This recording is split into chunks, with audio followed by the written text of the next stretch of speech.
My name is Mary Jetnich, and my kind of story goes back to when my daughter was just in 3rd grade, and she had a classmate that had a house fire. And so she came home and shared with me that her friend, or one of her classmates, had a house fire, and boy, Mom, we need to do something for him. So I just asked her, we were in the car and driving, and I said, well, what would you like to do? And she says, what about a quilt like we do at church?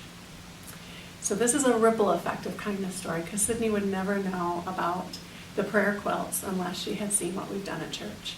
And so I said, okay, well, how would you want to do that? Because everybody ties knots at church. And she says, well, my classmates can tie the knots and pray for him, and then we can present it to him.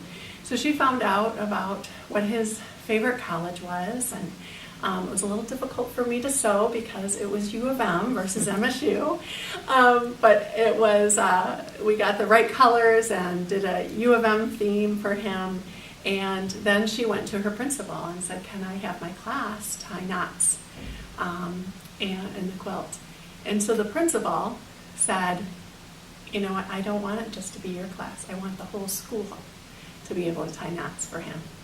So we had it would end up being a much grander project than Sydney planned on, but we went class to class, and we asked the students, because we were in school, to do wishes for the boy. And it was great to see everybody share their kindness by expressing their words of gratitude for their friendship with him, or their well wishes for him to make sure he was safe and that he could enjoy his blanket. And then Sydney and her friends then presented the blanket to their classmate. And I just ran into the young man now, and now he's 14 and with his mother at a restaurant. And I introduced myself because I didn't know if he'd remember. And he says, yeah, you're Sydney's mom. And the mom looks like, well, who's Sydney? And he's like, she's the girl that gave me the blanket, Mom. And then she shared that they had just recently moved to another house, and she had just recently unpacked the blanket, and that it brought tears to her eyes still about the kindness that was given from all the classmates.